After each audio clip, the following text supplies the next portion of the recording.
What's going on, guys? It's Bones, and I've got a replay here as well as a bit of some explaining to do, I guess. I have some explaining to do.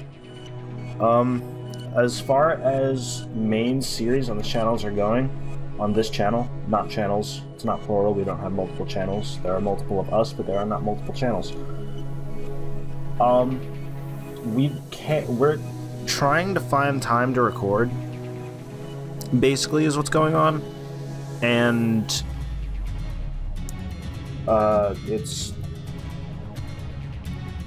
we're working on trying to find time to record is basically what I want to say. And it's good. I work a lot, almost every day, 6 days a week usually. It's there's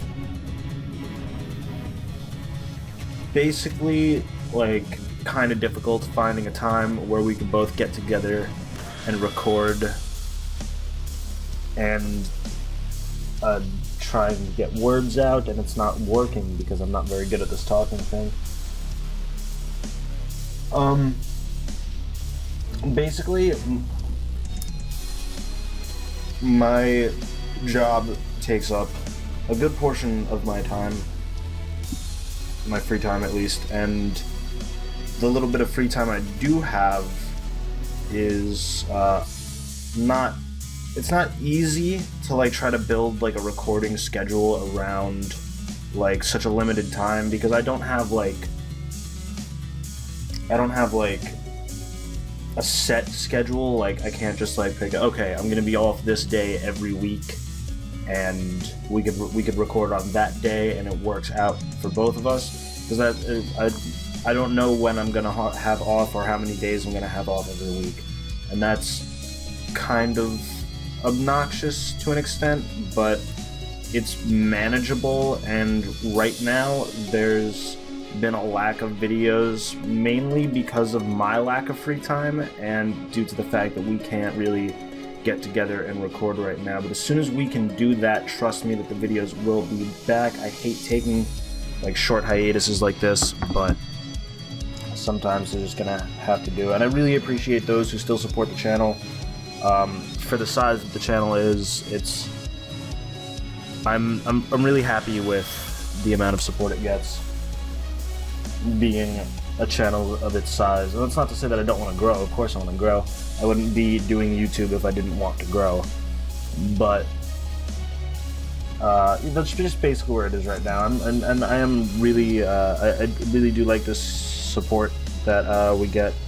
I like likes a lot, and I like comments even more.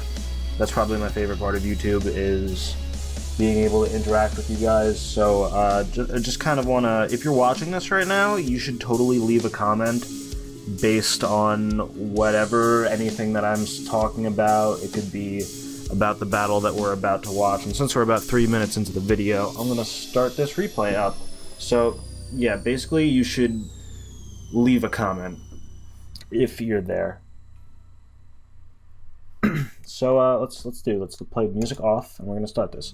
So this guy, I'm on the top. He leads with his Jolteon. I lead with my Heliolisk. I predicted him to switch out, kind of, and I went for a Hyper Voice. No, I didn't predict him to switch out, but I kind of predicted him to like Volt Switch or something.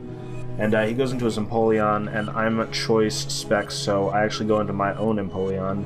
As he goes for Defog, not realizing that he's faster than me, I'm gonna go for my Stealth Rock here. And he's going to go for Defog again, and this is kind of a weird couple of plays right here. I'm going to go for Roar, and that's going to bring him back out to his Jolteon, which is a bit unfortunate for me.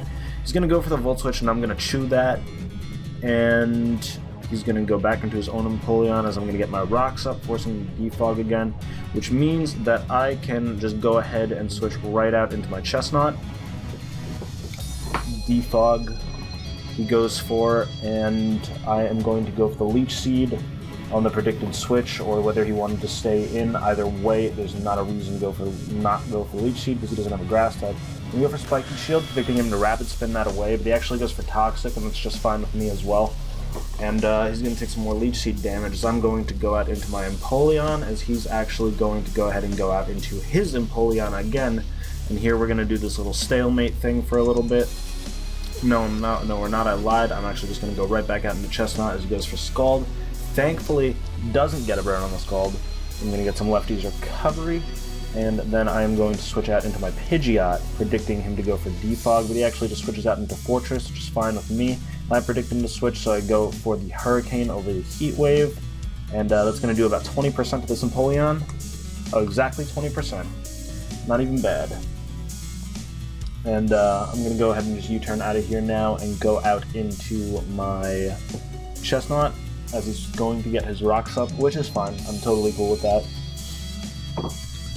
And I'm going to go ahead and go for Leech Seed again, but unfortunately miss this time as he goes for Roar and brings me out into my Empoleon, which is going to be this whole thing where we're just kind of going to stalemate for a little bit. I'm going to get up my rocks to force him to defog, and he's going to Scald, get the burn, unfortunately.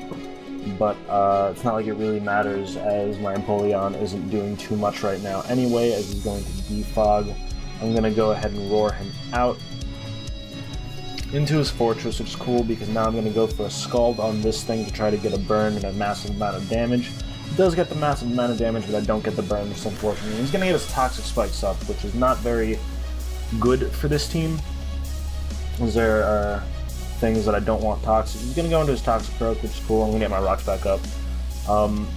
At this point, I am just going to let him kill me here. And then I'm going to go ahead and go out into my Pidgeot, which will force him out to go out into his Empoleon. I'm going to go for the Hurricane here. As I assume he's going to defog, I'm going to go for a Heat Wave here just to see if that'll do a little bit more damage and maybe get a burn. Doesn't do that much more damage, but I do get a burn. And the defog happens. He's going to defog everything away, which is great because I did not want those Toxic Spikes up, and that's kind of why I wanted to get those rocks up, basically, is because I need to force him to defog his stuff away. He's going to get his rocks back up, and I can't defog them away anymore, or I could put up my own rocks to force him to defog, so that's kind of unfortunate. But I'm going to go into my Heliolisk, and I'm going to Volt Switch on this Toxic Croak, which is going to get a crit, and it's going to do over half.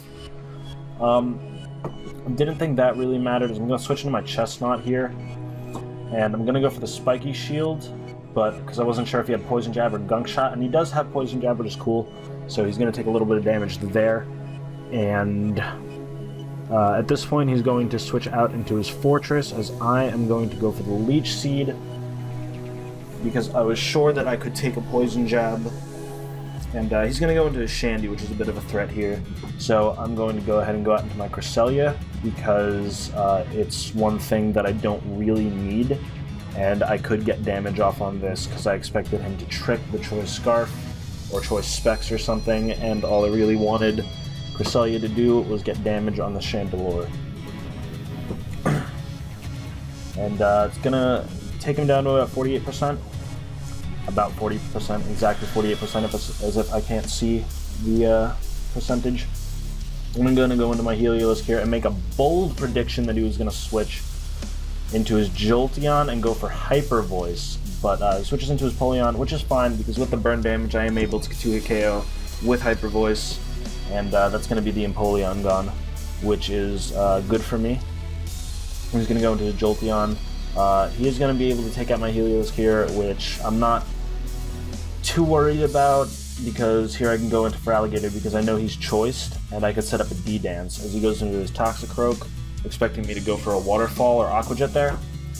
And now I predict him to go for Sucker Punch, which he does, and I'm going to set up another Dragon Dance, and basically that's just going to be, it's going to win me the game here. He's going to go for Sucker Punch. It's only going to do about 30%. And I'm going to Ice Punch here as he goes into Shandy. And I could Waterfall here, no problem. And he can go into whatever he wants. Jolteon is going to not live a Waterfall. And he goes into the Salamence, and that is not going to live an Ice Punch. And that was going to be the game. It was a really fun match that I enjoyed a lot. I had it on the ladder. The team that I was using was actually an RMT, which is, I'm not recording the whole screen, but it's right here. It's called Mega Bird is the word. And that's the RMT. You can't really see the whole thing, but you know the title of it in case you want to check it out. But anyways, I don't thank you guys so much for watching. If you enjoyed, don't forget to leave a like, rating, comment, especially down below. and subscribe if you want to see some more. Hopefully we'll be able to push some more content out now. I was able to do this nice quick video as kind of like an update / a fun battle, and that's gonna be it. I'll catch you guys next time. Peace out.